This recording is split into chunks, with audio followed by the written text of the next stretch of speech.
तो हेलो दोस्तों, मैं हूं प्रदीप। स्वागत है आप सभी का हमारे इस यूट्यूब चैनल में। तो सबसे पहले दोस्तों मैं आप सभी को बता दूं कि जो हमारा पहला वीडियो था उस पर आप सभी लोगों का काफ़ी प्यार और सहयोग मिला। तो थैंक यू दोस्तों। इसी तरह वीडियो को लाइक और शेयर करते रहे ताकि हम नेक्स्ट वीडियो बना सकें। तो चलिए दोस्तों आज का वीडियो स्टार्ट करते हैं। तो उससे पहले दोस्तों मैं आप सभी को बता दूँ कि पहला जो हमारा वीडियो था उसमें हम लोगों ने जाना कि संविधान क्या होता है तथा यह कितने प्रकार का होता है, इसका निर्माण कैसे हुआ, इन सारी चीज़ों को हम लोगों ने पहले वीडियो में जाना। तो चलिए दोस्तों आज का वीडियो स्टार्ट करते हैं। तो आज का जो हमारा सेशन है दोस्तों, भारतीय संविधान के विदेशी स्रोत, अर्थात भारतीय संविधान में जो भी प्रावधान दिया गया है वह किन देशों के संविधान से लिया गया है, इन्हीं सारी चीज़ों का अध्ययन हम लोग इस वीडियो में करेंगे। तो चलिए दोस्तों स्टार्ट करते हैं।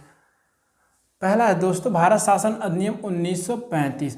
अर्थात जब भारतीय संविधान का निर्माण कार्य चल रहा था तो भारतीय संविधान के जो निर्माता थे उन्होंने लगभग 70% चीज़ें ऐसी थी जो कि भारत शासन अधिनियम 1935 से लिया तथा जब भारतीय संविधान का निर्माण कार्य समाप्त हो गया तो टोटल जो अनुच्छेदों की संख्या थी वह थी 395, जिनमें से 250 अनुच्छेद ऐसे थे जो कि भारत शासन अधिनियम 1935 से लिए गए थे।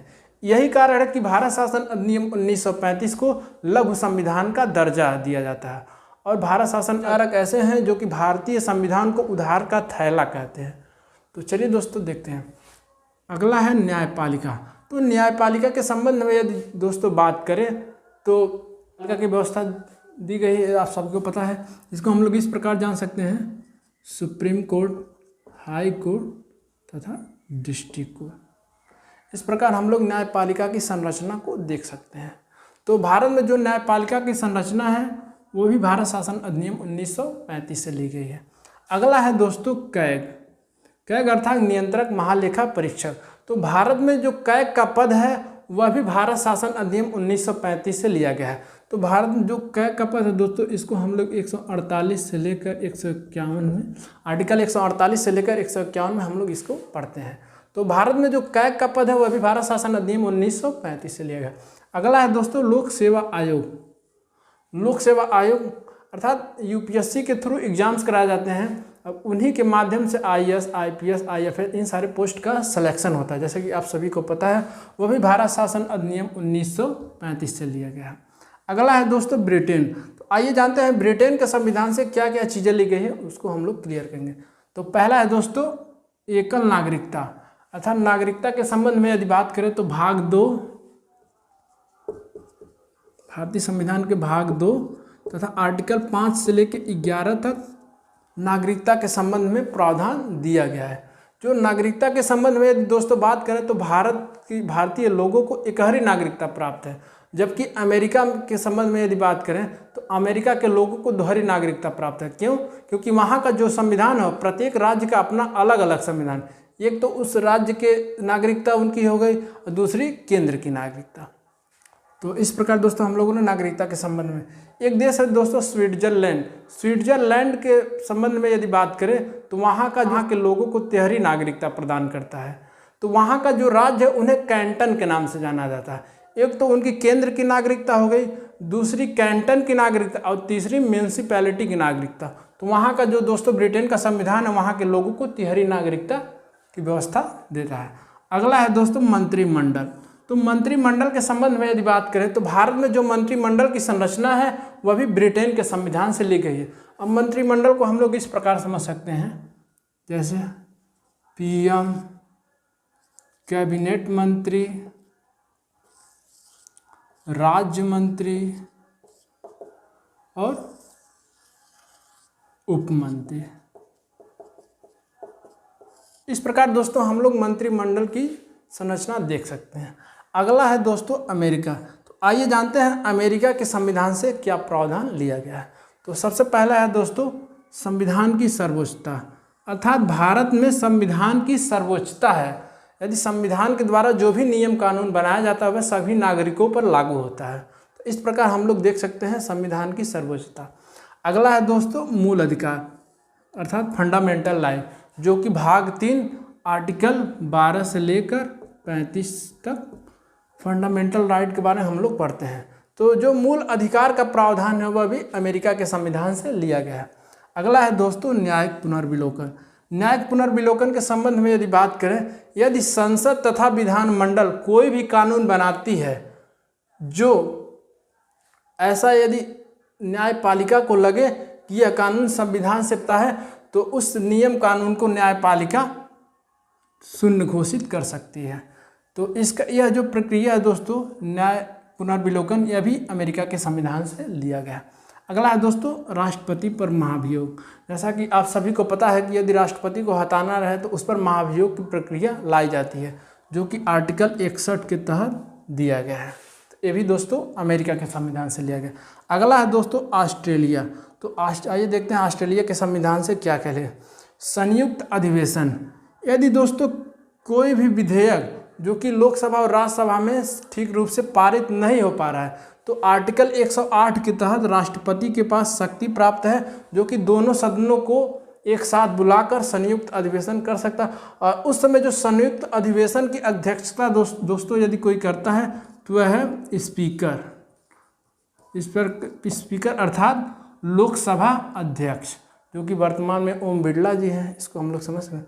समवर्ती सूची दोस्तों, जैसा कि आप सभी को पता है सूची 3 है, राज्य सूची, केंद्र सूची और समवर्ती सूची। राज्य सूची के संबंध में बात करें तो उस पर कानून राज्य बनाता है, और केंद्र सूची के संबंध में बात करें तो उस पर कानून केंद्र बनाती है, तथा समवर्ती सूची के संबंध में यदि बात करें तो इस पर कानून केंद्र और राज्य दोनों मिलकर बनाती है। तो राज्य सूची और केंद्र सूची के संबंध में यदि बात करें तो इसका प्रावधान दोस्तों भारत शासन अधिनियम 1935 से लिया गया है, जबकि जो समवर्ती सूची है वह ऑस्ट्रेलिया के संविधान से ली गई है। अगला है दोस्तों आयरलैंड। आइए दोस्तों देखते हैं कि आयरलैंड के संविधान से क्या क्या चीज़ें ली गई हैं। तो पहला है दोस्तों राज्य के नीति निर्देशक तत्व, जिसे DPSP के नाम से भी जाना जाता है, directive principle of state policy. तो इसके प्रावधान की यदि बात करें तो भारतीय संविधान के भाग 4 में आर्टिकल 36 से लेकर 51 तक राज्य के नीति निर्देशक तत्व के बारे में बताया गया है। तो जो राज्य का नीति निर्देशक तत्व है यह भी आयरलैंड के संविधान से लिया गया है। अगला है दोस्तों राज्यसभा में मनोनीत। जैसा कि आप सभी को पता है कि राज्यसभा में राष्ट्रपति के द्वारा 12 सदस्यों को मनोनीत किया जाता है, यह भी दोस्तों आयरलैंड के संविधान से लिया गया है। तो दोस्तों इसको यदि आप नोट करना चाहें तो नोट कर सकते हैं, या स्क्रीनशॉट जो भी ले सकते हैं। इसके अलावा कुछ और भी चीज़ें हैं दोस्तों जिनको हम लोग जान लेते हैं। तो अगला है दोस्तों दक्षिण अफ्रीका।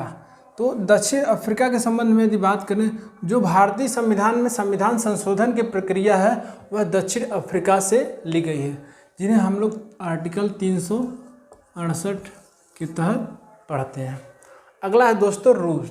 तो रूस के संबंध में यदि बात करें तो एक क्वेश्चन पूछता है कि स्वतंत्रता, समानता तथा बंधुत्व का नारा किस देश की क्रांति से संबंधित है, जिसका आंसर होता है रूस। तो स्वतंत्रता, समानता एवं बंधुत्व के संबंध में जो भी बातें संविधान में कही गई हैं वह रूस की क्रांति से संबंधित है। अगला है कनाडा। कनाडा के संबंध में यदि बात करें तो भारत में संघात्मक शासन व्यवस्था को अपनाया गया है। संघात्मक शासन व्यवस्था से तात्पर्य, जैसे केंद्र में यदि बात करें तो संसद के 2 अंग, लोकसभा तथा राज्यसभा। उसी प्रकार यदि राज्य में बात करें तो विधानमंडल, इसके 2 अंग, विधानसभा तथा विधान परिषद। अर्थात संसद, यदि केंद्र में बात करें तो संसद के थ्रू लोकसभा तथा राज्यसभा को शक्तियाँ दी गई हैं, और राज्य में यदि बात करें तो विधानमंडल के थ्रू विधानसभा तथा विधान परिषद को शक्तियाँ दी गई हैं। तो इस प्रकार भारतीय संविधान में जो शक्तियों का बंटवारा है वह संघात्मक शासन व्यवस्था के अंतर्गत आता है, जो कि कनाडा के संविधान से लिया गया है। अगला है दोस्तों रूस। तो रूस के संबंध में यदि बात करें दोस्तों तो मौलिक कर्तव्य के संबंध में यदि बात करें तो भारत में जो मौलिक कर्तव्य की व्यवस्था है वह मूल संविधान में नहीं था। इसे 42वें संविधान संशोधन द्वारा 1976 में लाया गया, जो कि आर्टिकल 51A में जोड़ा गया है। अगला है दोस्तों जर्मनी। तो जर्मनी के संबंध में यदि बात करें तो भारत में जो आपात उपबंध की व्यवस्था दी गई है वह जर्मनी के संविधान से लिया गया है। तो थैंक यू दोस्तों, आज के लिए बस इतना ही। यदि वीडियो अच्छा लगे तो लाइक और शेयर जरूर कीजिए तथा कमेंट में अपनी राय भी जरूर दीजिए। इसके अलावा कुछ और भी चीज़ें हैं दोस्तों जिनको हम लोग जान लेते हैं। तो अगला है दोस्तों दक्षिण अफ्रीका।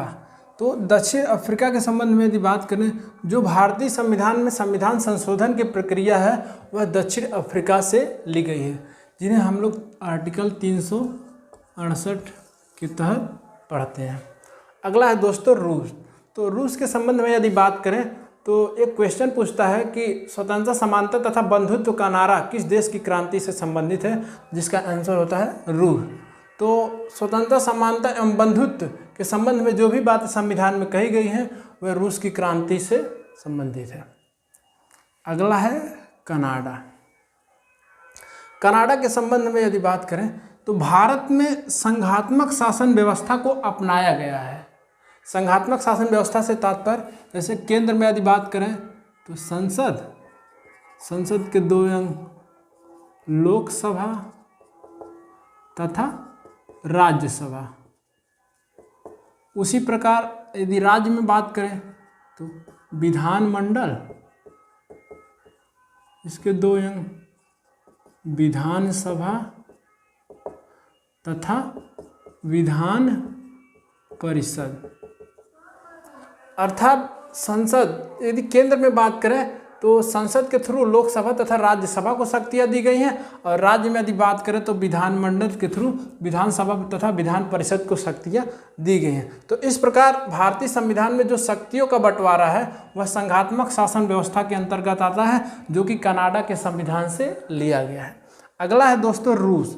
तो रूस के संबंध में यदि बात करें दोस्तों तो मौलिक कर्तव्य के संबंध में यदि बात करें तो भारत में जो मौलिक कर्तव्य की व्यवस्था है वह मूल संविधान में नहीं था। इसे 42वें संविधान संशोधन द्वारा 1976 में लाया गया, जो कि आर्टिकल 51A में जोड़ा गया है।